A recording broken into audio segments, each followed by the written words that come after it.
This portrait of Ruth Bader Ginsburg is made up of about 5,000 Lego pieces. But zoom into her blue eye again.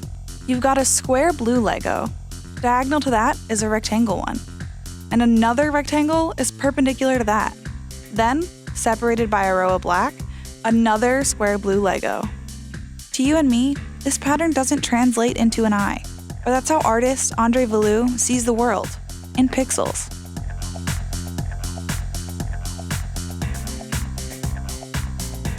Each portrait starts on the computer. In Andre's case, 2 computers. He uses them to turn a regular image into one that can be recreated using Legos. He plays around with the contrast and saturation of the image in Photoshop to get the picture just right. The higher the contrast of the photo, the better it translates into pixels. Then, he crops it into the shape of the canvas and moves the image to his other computer.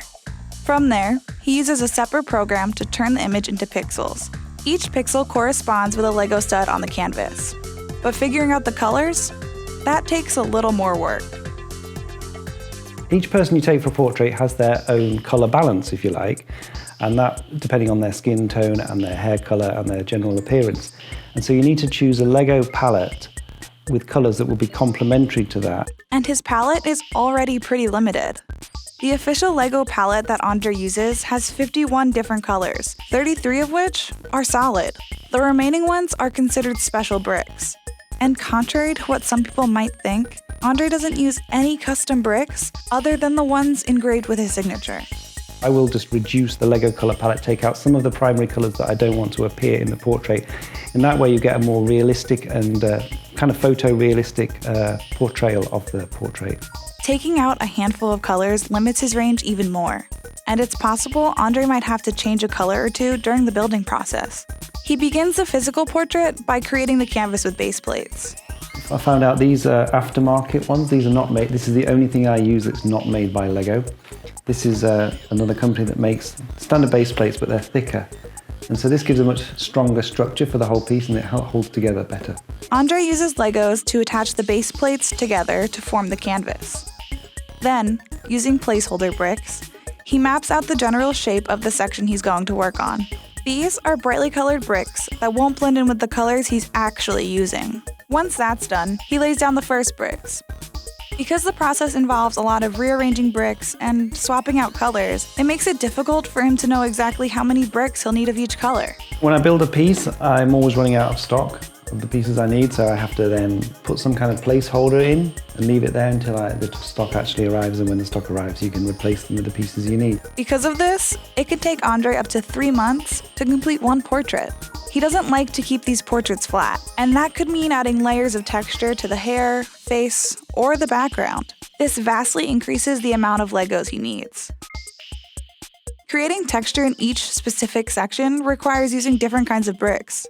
For the hair, Andre might use varying sizes and colors of stacking bricks, thin plates, and slanted, single, and square bricks to create a textured effect. Sometimes deciding what bricks to put down is also an economical choice. I have all the black around the edge now, so it doesn't really matter what colour I use in the middle because it's not going to show at the edge. So I'm going to fill the middle with whatever colour I want. I try and use the most economical priced piece for the middle section because Lego is not the same price for each colour. Some colours are much more harder to find, they cost a lot more, so you don't use those as much.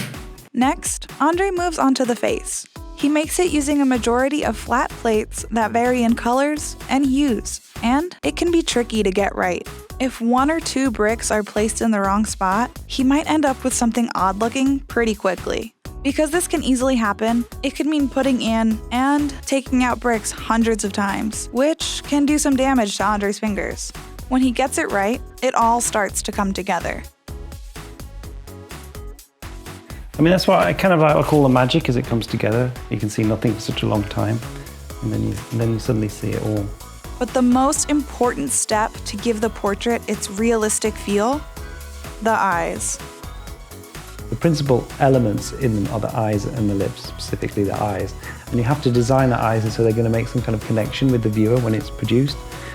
And so that takes the most time because if you think of a single eye in one of my pieces, it's probably got a pixelation level of say like 10 by 10. incredibly small amount of information. But because our brains are so attuned to faces and particular eyes, you can make it work in a very powerful way. After putting the final piece in place, he wipes off any fingerprints to reveal the finished portrait.